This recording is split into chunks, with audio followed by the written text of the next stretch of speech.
Hello everyone, welcome to lecture number 10 of Unit 4 Chemical Bonding and Molecular Structure. Today's sessions we starts with our new topic is 4.2.1 which is related to the lattice enthalpy.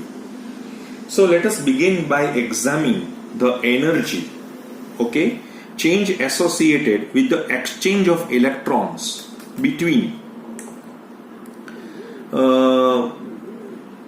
sodium and chlorine atom.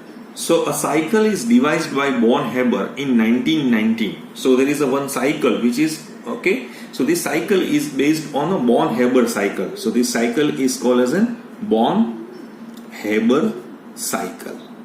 And this Born-Haber cycle in 1919, which is relates the formation of a crystal to a thermochemical data and is known as a Born-Haber cycle.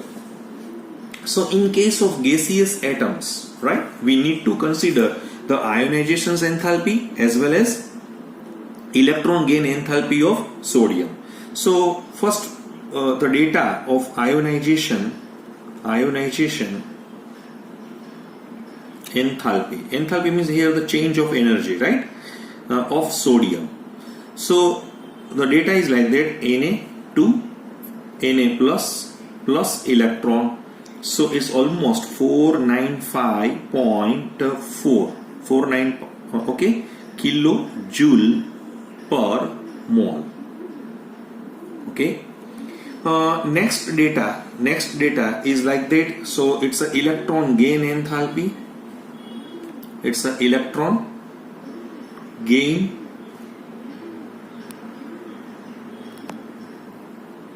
enthalpy of chlorine. So the data is like that: Cl gain electron converted into Cl minus. So they release the energy.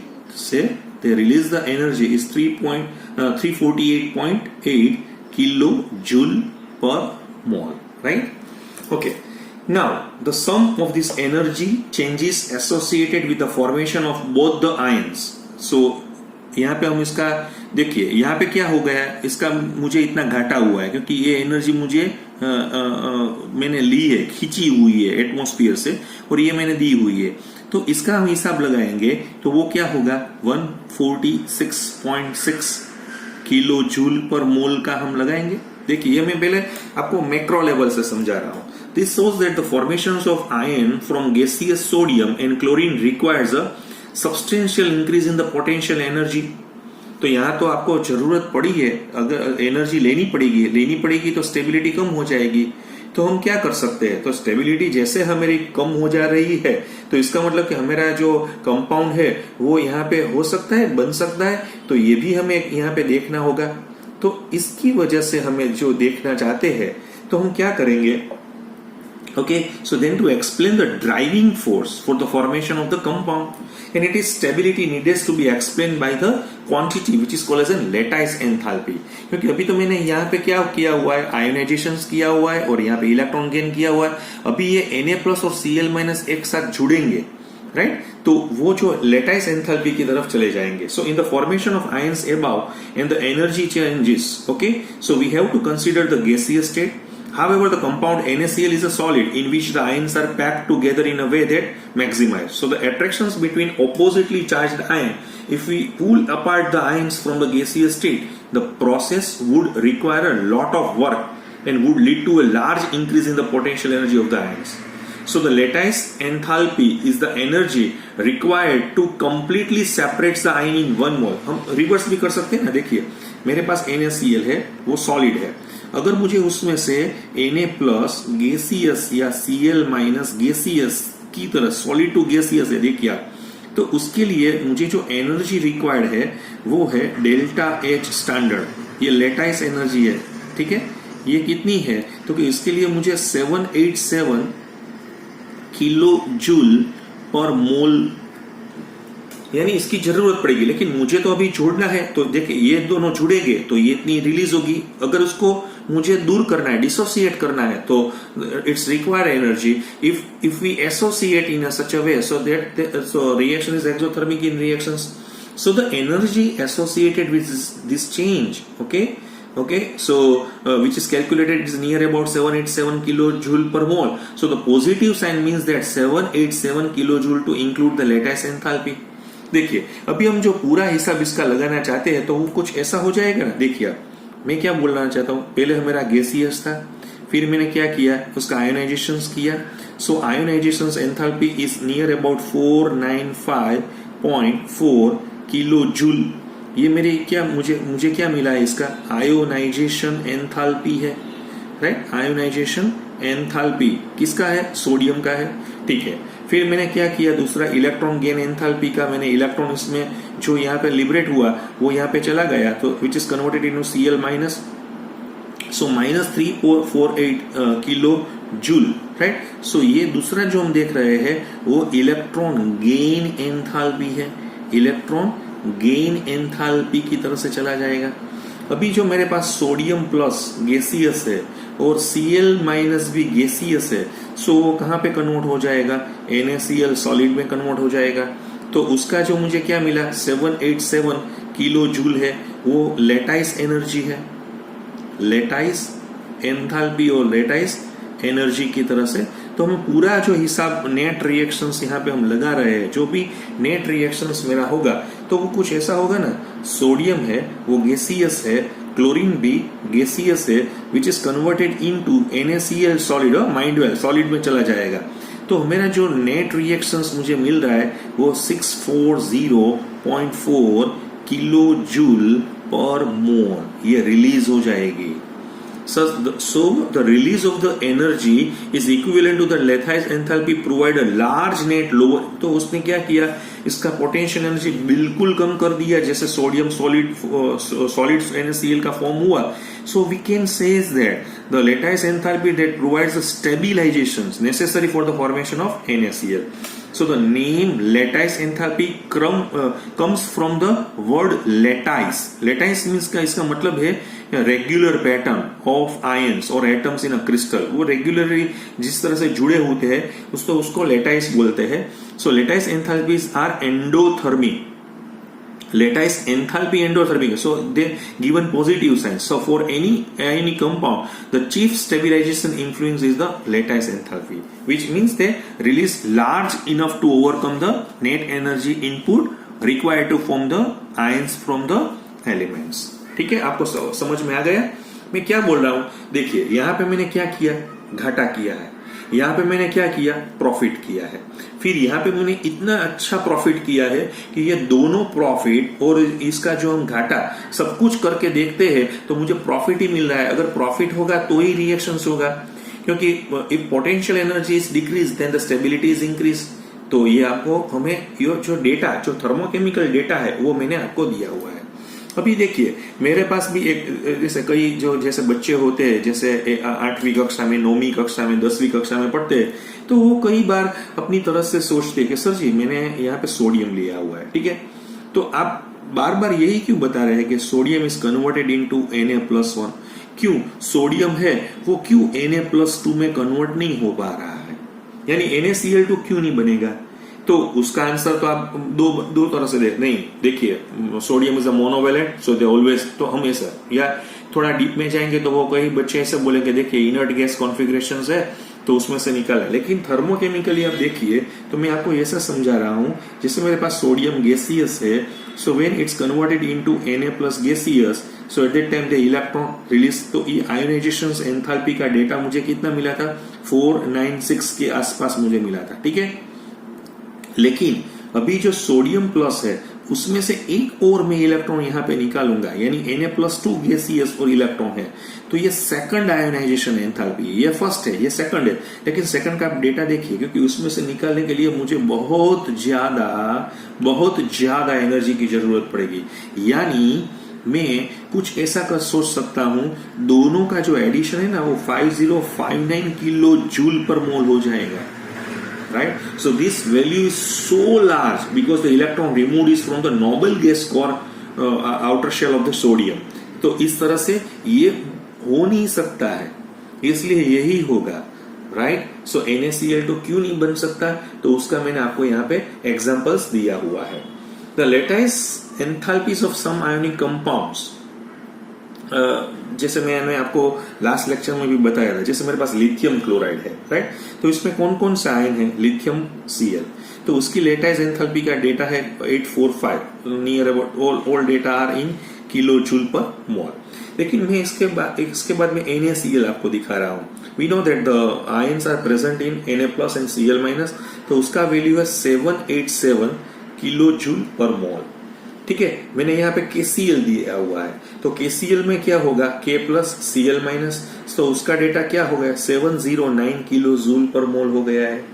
तो ये क्यों हो रहा है, अब देखिए, क्योंकि यहाँ पे लिथियम का साइज बहुत कम है, तो लेटाइस एंथैल्पी बहुत ज्यादा होगी, क्योंकि यहाँ पे क्लोराइड तो सभी में कॉमन ही है। सोडियम का साइज बढ़ा हुआ है, सो इट्स रिक्वायर्ड, तो उसको क्या सोडियम से सोडियम प्लस करने में मुझे ज्यादा दिक्कत नहीं होगी। पोटेशियम टू पोटेशियम प्लस तो और भी आसानी से हो सकता है compare to this lithium and sodium, ठीक है। तो जैसे मैं एक और डेटा आपको दिखा रहा हूँ, LiF का डेटा दिखा रहा हूँ। तो LiF में मुझे क्या मिलेगा, देखिए LiF है ना, तो उसका वैल्यू मुझे यहाँ पे मिल सकता है 1033 किलो जूल पर मोल। क्यों इतना मिला, आपको देखना पड़ेगा क्यों इतना मिला, क्योंकि यहाँ पे LiCl है, यहाँ पे LiF है। देखिए यहाँ पे दो प्रोसेस चल रही है, ठीक है। इससे बहुत ज्यादा इसलिए मिल रहा है क्योंकि ड्यू टू फ्लोरीन भी है, लिथियम तो दोनों में कॉमन ही है। यहाँ फ्लोरीन ने जो है वो पूरा एटमॉस्फेयर चेंज किया हुआ है due to the lower atomic size. तो उसी तरह से हम यहाँ पे देख सकते हैं। So in general, right, in general हम क्या कह सकते हैं, ions become smaller, the lattice enthalpy increase because smaller ions allow the charge to get closer together which makes them more difficult to pull apart. Okay, so the lattice enthalpy also becomes larger as the amount of charge on the ions increase because more highly charged ion attract each other more strongly, right? तो देखिए मैंने आपको यहाँ पे एक और examples में यहाँ पे दिखा रहा हूँ। मैं आपको यहाँ पे दिखा रहा हूँ कि मैं क्यों ये सबको आपको दिखा रहा हूँ मालूम है आपको, क्योंकि आपका S block, P block, D block में भी यही कॉन्सेप्ट आएगा। तभी आपको यहाँ पे सिंपली एक वर्ड दिया जाएगा लेटाइस एंथैल्पी, लेकिन आपको लेटाइस एंथैल्पी का ही पता नहीं है तो आप कुछ कर नहीं सकते। ये मैं MCQ बता रहा हूँ, जो पुराने वाले JEE और नीट के पेपर में ये पूछी गई है कि you have to arrange this ionic compound in their stability way or the ascending order of the stability, decreasing order of the lattice enthalpy, इस तरह से पूछा जा रहा है। तो मैं देखो कैल्शियम क्लोराइड में कौन कौन सा आयन है, Ca+2 है और Cl- है। आपको सरप्राइजिंगली मैं ये दिखा रहा हूँ 2258 है। ये क्यों ज्यादा हो गई, क्योंकि यहाँ तो क्लोरीन कॉमन है, लेकिन जो Ca+2 है ना उसका चार्ज देखिए आप 2 है, यानी they have a larger enthalpy compare to the sodium, right. मैं आपको एक और दिखा रहा हूं, जैसे देखिए आप AlCl3 है, तो मुझे पता है यहाँ पे Al+3 है और Cl-1 है, तो उसका जो आप डेटा देखेंगे ना तो 5492 किलो जूल पर मोल का डेटा है, बहुत ज्यादा हो गई है, ठीक है। आपको पता चल रहा है मैं क्या बोल रहा हूं आपको, हाँ। So aluminium +3 have a larger lattice enthalpy. So besides affecting the ability of the ionic compounds to form, lattice enthalpy are also important in determining the solubility of a compounds in water and other solvents. तो हमें ये भी पता चल सकता है कि ये जो कंपाउंड है उसको पानी में डालूंगा तो वो soluble होगा, क्योंकि उसका आंसर भी मुझे कहां से मिलेगा, लेटाइस एंथैल्पी में से ही मिलेगा। बहुत अच्छी प्रोसेस है, अब देखिए उसको एक बार देखना पड़ेगा। सो मोरल ऑफ द स्टोरी में क्या बता रहा हूं, आयन है, आपके पास कोई भी आयन है, आइदर आपके पास केटायन है या आपके पास क्या है, एनायन है, राइट। केटायन का साइज भी छोटा है, एनायन का साइज भी छोटा है, तो लेटाइस एंथैल्पी ज्यादा ही हो जाएगी। दूसरा, आपके पास जो आप देख रहे हैं अमाउंट ऑफ चार्ज जैसा आपका बढ़ा है, लेटाइस एनर्जी भी क्या हुए, ये जो 2 पॉइंट है वो आपको देखने पड़ेंगे। और ये लेटाइस एनर्जी पे एक पॉइंट से मेरा डिपेंडेंट है और वो है solubility in water और solubility in other solvents which is also determining, हाँ ओके, यहाँ से हमें लेटाइस एनर्जी से उसका पता चल जाता है। आपको मालूम हो गया मैं क्या बोल रहा हूँ? ये बहुत आपको फ्यूचर में एस ब्लॉक एलिमेंट्स में या पी ब्लॉक एलिमेंट्स में ये आपका थोड़ा टेबल टर्न कर देगा। आपको तभी भी पता चलेगा कि लेटेस्ट एंथैल्पी का इंपॉर्टेंस क्यों ज्यादा है। इसलिए मैंने, क्योंकि आपकी जो बुक है, आपकी जो टेक्स्ट बुक है, उसमें तो 4.2.1 का जो पोर्शन है ना, वो बहुत शॉर्टकट में दिया हुआ है, वो इस तरह से हम समझा नहीं पा रहे हैं। ठीक है, तो मैंने थोड़ा आज डिटेल में आपको यहाँ पे समझाया है। कोई बात नहीं, अभी हम जो है मेरा नया जो डिस्कशन है उसकी तरफ हम चले जा रहे हैं। अभी हम थोड़ा थोड़ा बॉन्ड पैरामीटर्स की भी बात करेंगे। अच्छा देखिए, यहाँ पे मेरा कोवेलेंट बॉन्ड का जो पोर्शन है, सॉरी आयोनिक बॉन्ड का पोर्शन है, वो मेरा खत्म हो गया है। ठीक है, अभी हम लास्ट तक मेजरली हम कोवेलेंट बॉन्ड की ही बात करेंगे। Definitely there is a one bond is hydrogen bond, और कोऑर्डिनेट बॉन्ड की भी हम बीच बीच में थोड़ी थोड़ी बात करना चाहेंगे। अभी आपको मैं यहाँ पे दिखा रहा हूं जो मेरा पोर्शन है 4.3 का पोर्शन मेरा चल रहा है। वो जो पोर्शन है वो मेरा है बॉन्ड पैरामीटर्स। बॉन्ड पैरामीटर्स, देखिए अब बॉन्ड पैरामीटर्स, सॉरी पैरामीटर्स, अब बॉन्ड पैरामीटर्स का मतलब ये है कि आप बॉन्ड बन जाने के बाद ही आपको ये देखना है, उसके पहले आपको देखने की जरूरत नहीं है। Once again you have to check about the bond parameters. तो बॉन्ड पैरामीटर्स में हम क्या बात कर सकते हैं, उसमें फर्स्ट मेरा जो पॉइंट है, फर्स्ट पॉइंट है मेरा, वो है मेरा बॉन्ड लेंथ। बॉन्ड लेंथ, अभी ये बॉन्ड लेंथ क्या है? दो जैसे बॉन्ड बना है दो एटम के बीच में, तो उसका जो डिस्टेंस है तो उसको हम क्या बोल रहे हैं? Bond length. So bond length का मतलब है distance between two atoms. Simple में मीनिंग पहले बता रहा हूं, atoms involved in a chemical bond. Simple है, the bond length is defined as the distance between two atoms involved in a chemical bond, right? Okay, so it is a measure of the distance between the nuclei of two atoms bonded in the molecule. So ये जो distance हम फिर से कहां से लेंगे? So it is a measure of the distance, measure of the distance between the nuclei of two atoms bonded in the molecule। हम distance तो मेजर कर सकते हैं, लेकिन कहां से हमें मेजर करना है? तो कि दोनों के जो न्यूक्लियस है उसके बीच का हम डिस्टेंस करेंगे। So at which is more stable, right? तो जहां पे देखिए for example if the bond length, देखिए मैं यहाँ पे एक और एग्जांपल आपको देना चाहता हूं। जैसे हाइड्रोजन और हाइड्रोजन है, उसकी बॉन्ड लेंथ मुझे मिल रही है 74 picometre. So then it is distance between the nuclear of two atoms. So the attractive attractions are more than the repulsive attraction. So bond lengths are determining express. ये bond length हम कहां से इसको जैसे कहीं प्रैक्टिकल मेथड है, X-ray diffraction process है, X-ray diffraction process है, इलेक्ट्रॉन डिफ्रैक्शन टेक्निक भी है, इलेक्ट्रॉन डिफ्रैक्शन टेक्निक भी है, right? So by the analysis of molecular spectra, सो हम यहां से वो जो डेटा है वो निकाल सकते हैं, right? Always bond lengths are usually given in the units of, हम नैनोमीटर में देख सकते हैं और पाइकोमीटर में भी देख सकते हैं, पाइकोमीटर में भी हम देख सकते हैं। हमें मालूम है 1 nanometre is equal to 10⁻⁻⁹ metre and 1 picometre is equal to 10⁻12 metre.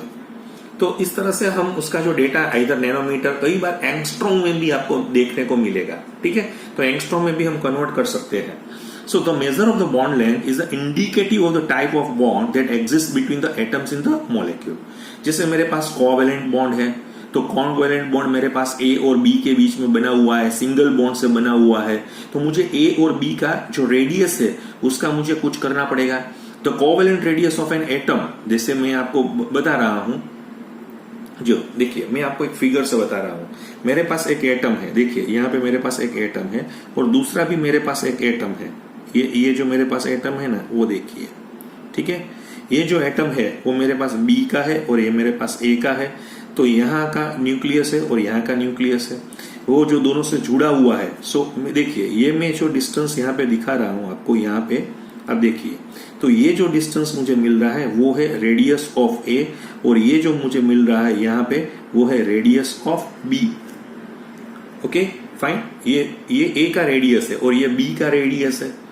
फिर आपको मालूम पड़ गया मैं क्या बोल रहा हूं। So the major of the bond length is the indicative of the type of bond that exist between the atoms in the molecule.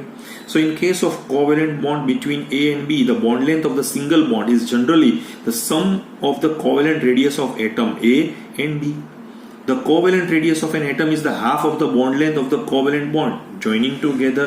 So another of the same atom in a molecule, जैसे दोनों एक ही तरह के molecule, एक ही atom, जैसे hydrogen तो दोनों एक ही तरह के एटम है।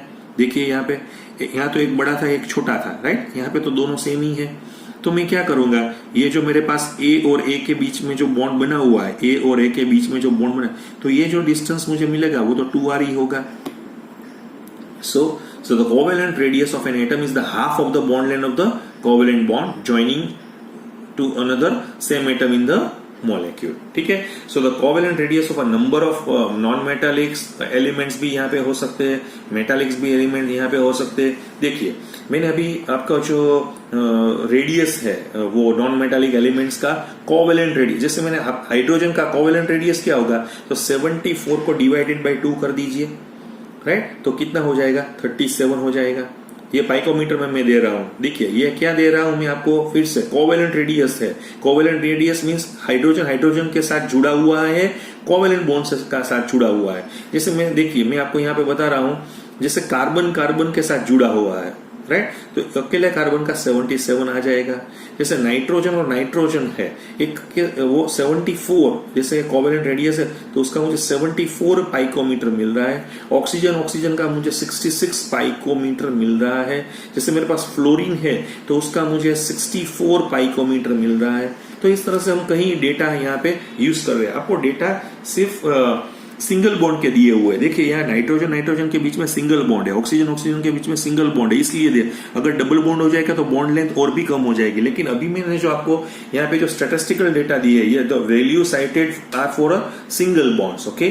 तो आपको सिंगल बॉन्ड की तरह से आपको सोचना पड़ेगा। जैसे मेरे पास क्लोरीन है तो क्लोरीन में 99 पाइकोमीटर है, क्या क्लोरीन का रेडियस कोवेलेंट बॉन्ड में। देखिए ब्रोमीन है तो उसका क्या हो जाएगा 14, क्योंकि उसका साइज बढ़ रहा है। आयोडीन है तो उसका 133 पाइकोमीटर चल रहा है। कोवेलेंट बॉन्ड है, सिंगल बॉन्ड्स के साथ ही वो जुड़े हुए हैं। So in a covalently bonded compound such as which are given in this data, right? So we can estimate the length of CC bond by noting that the covalent radius of the carbon is 77 picometer. So the distance between the nuclei of two covalent bond carbon atoms should be roughly twice the radius. तो इसका क्या हो जाएगा, जैसे मैंने बोला कि भाई कार्बन का मुझे मिल रहा है 77, तो इसका मतलब है कि कार्बन और कार्बन सिंगल बॉन्ड से जुड़ेंगे तो उसका कितना हो जाएगा 154 पाइकोमीटर हो जाएगा, ठीक है। The carbon hydrogen bond length should be roughly equal to the sum of the radius of carbon. अब अभी देखिए कार्बन का मुझे कितना मिला, हाइड्रोजन का कितना मुझे मिला है 37 है, राइट। तो मुझे ऐसा पता चल जाएगा ना कि कार्बन और हाइड्रोजन का जो बॉन्ड लेंथ है तो वो रफली मुझे कितना मिल जाएगा 114 पाइकोमीटर मिल जाएगा, ओके। तो इस तरह से हम यहाँ पे देख सकते हैं, फाइन। तो कार्बन हाइड्रोजन बॉन्ड का जो भी बॉन्ड लेंथ है तो उस तरह से हम उसको पहचान भी सकते हैं। लेकिन आपको एक बात और भी यहाँ पे देखनी पड़ेगी। मैं आपको यहाँ पे क्या समझाना चाहता हूँ, कई लोग ऐसे सोच रहे हैं कि सर जी हर बार कार्बन है और कार्बन हाइड्रोजन बॉन्ड लेंथ है। जैसे मेरे पास इथेन है, देखिए मैं इथेन आपको बता रहा हूँ, इथेन आपको सभी को मालूम है, this is the structure of ethane, right. तो इथेन में जो मुझे सीसी का बॉन्ड लेंथ मिला हुआ है, सीसी का बॉन्ड लेंथ मुझे मिला हुआ है वो है 154 पाइकोमीटर मुझे मिला हुआ है, right. So it means that 154 picometer is the bond length of carbon and carbon. सो यहाँ पे तो सिंगल बॉन्ड है और कार्बन हाइड्रोजन के बीच में जो हमें मिल रहा है वो कितना मिल रहा है मुझे 110 पाइकोमीटर का मुझे स्टैटिस्टिकल डेटा मिल रहा है in the case of ethane. ये जो मैंने आपको समझाया वो फर्स्ट एग्जांपल है। देखिए अभी मैं एक और आपको एग्जांपल्स यहाँ पे दिखाना चाहता हूँ। जैसे मैं आपके पास ग्रेफाइट की बात कर रहा हूँ, ग्रेफाइट इज एलोट्रोपिस ऑफ कार्बन। तो यहाँ पे जो आपकी सीसी का जो है वो मुझे मिलेगा 142 पाइकोमीटर, राइट। जैसे मेरे पास बेंजीन है, वो हम फ्यूचर में ऑर्गेनिक में पढ़ेंगे, तो उसमें जो कार्बन का बॉन्ड लेंथ है वो मुझे मिल रहा है 139 पाइकोमीटर। जैसे मेरे पास इथिलीन है यानी डबल बॉन्ड वाला है, तो उसमें मुझे मिलेगा 133 पाइकोमीटर। और इसके बाद मेरे पास है एसिटिलीन यानी ट्रिपल बॉन्ड वाला कंपाउंड है, लेकिन मैं इसमें सिंगल बॉन्ड का जो बॉन्ड लेंथ देखूंगा वो मुझे 120 पाइकोमीटर में।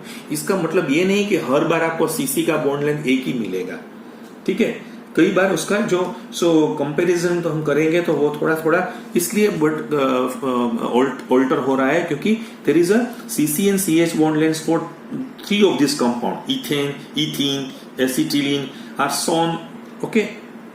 So the triple bond in acetylene is significantly shorter than the double bond in ethene, and which is shorter than the single bond in ethane. So it suggests that atoms in a double bonds are pulled closer to one another than the atom in a single bond, and the atoms in the triple bond are pulled closer to one another than a double bond.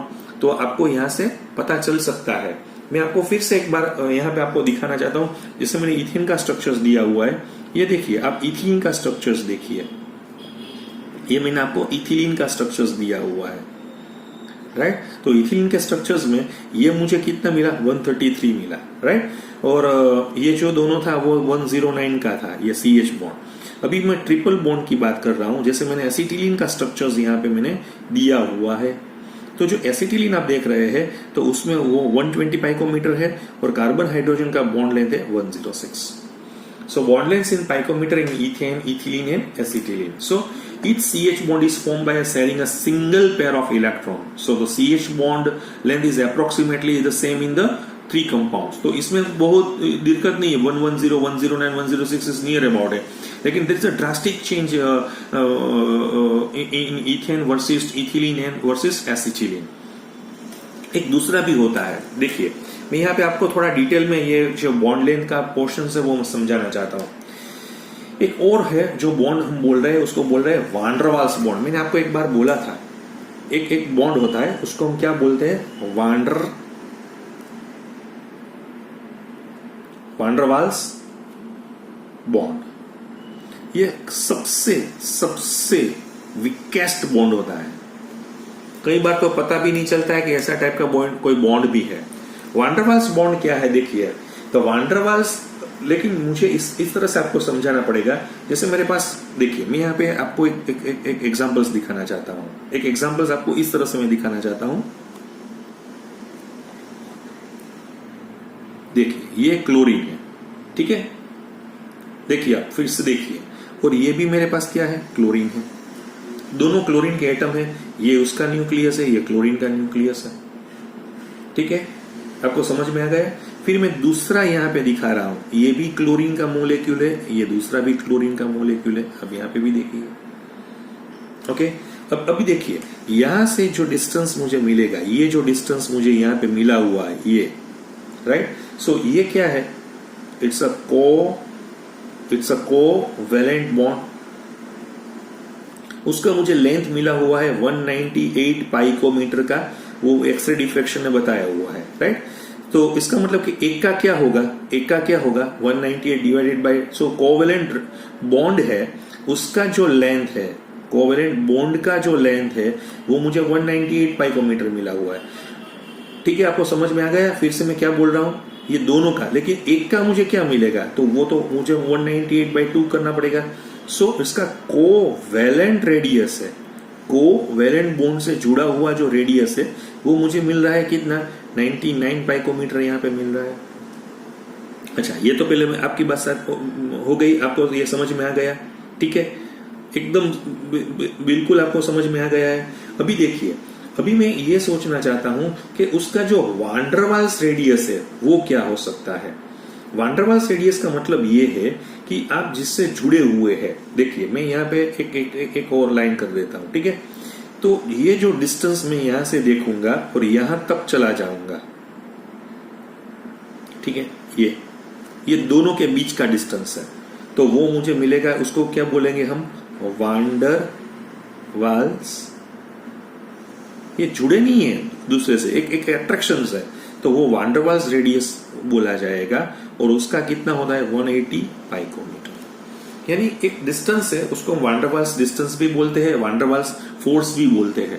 So average bond length इसी तरह से हम यहाँ पे देख सकते हैं, ठीक है। आपको समझ में आ गया पूरा मैं आपको क्या दिखाना चाहता हूं। जैसे single bond, double bond, triple bond की तरफ हम जैसे जैसे बढ़ते जाएंगे बॉन्ड लेंथ कम हो जाती है।